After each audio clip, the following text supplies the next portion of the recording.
question. Monsieur le ministre, en 2022, le président de la République annonçait, dans le cadre du renforcement de la sécurité intérieure et de la présence de l'État, la création donc de 200 nouvelles brigades de gendarmerie. Il s'agissait de répondre à une attente forte, c'est-à-dire lutter contre les déserts sécuritaires et installer durablement la force publique dans les territoires, notamment les territoires ruraux. Nous avons salué l'ampleur de l'engagement. 239 brigades ont finalement été actées, dépassant même l'annonce initiale.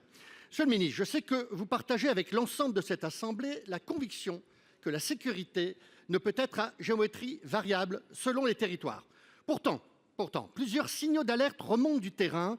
Dans de nombreuses communes, les élus ont fait leur part du chemin. Délibérations votées, crédits mobilisés, bâtiments rénovés ou identifiés, mais les effectifs attendus ne sont pas là. 2 exemples dans le Nord, à Caudry, où le maire a déjà investi 90 000 €, à Renescure, où le maire a investi 40 000 €, et cela, pour l'instant, sans aucune nouvelle sur les gendarmes promis. Certains élus même s'interrogent.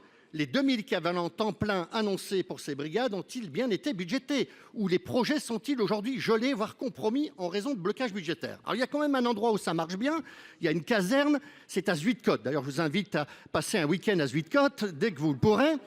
Oui.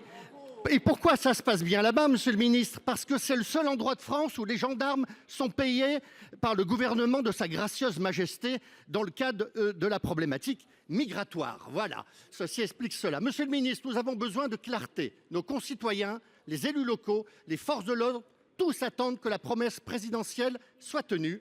Pouvez-vous donc nous indiquer où en est concrètement la programmation, quand les effectifs seront effectivement déployés et si tous les engagements seront honorés dans les délais annoncés? Je vous en remercie.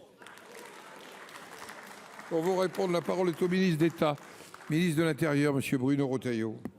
Oui, Monsieur le Président, Mesdames, Messieurs les sénateurs.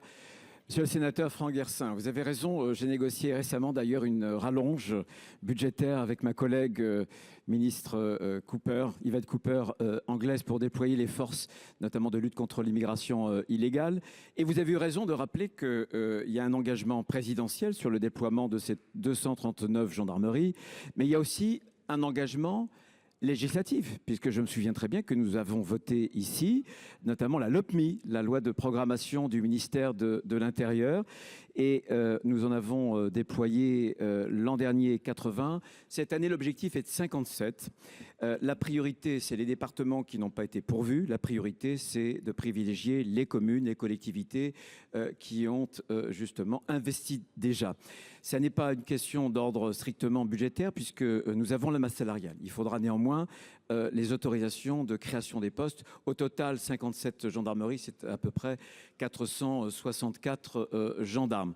Ce que je veux dire, c'est que, comme vous, je suis un enfant de la ruralité, je connais bien la gendarmerie nationale. Les Français, les élus, tous les élus sont attachés à la gendarmerie nationale. La gendarmerie nationale a une particularité, c'est son statut. Son statut qui est très complémentaire avec le statut de la police nationale, qui est un statut et une spécificité militaire, j'y tiens tout particulièrement.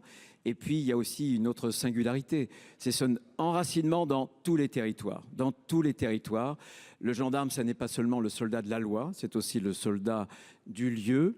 On ne protège bien que ce que l'on connaît bien, je crois. Comme vous, je suis très, très attaché à ce déploiement sur l'ensemble des territoires. Et ici, dans cette assemblée, on sait le lien qu'il y a entre la confiance et la distance. Plus la distance s'écarte et plus la confiance réduit. Donc, écoutez, j'ai entendu votre question et je pense qu'il faut répondre aux engagements présidentiels, mais aussi législatifs. Merci de votre attention. Merci, monsieur le ministre.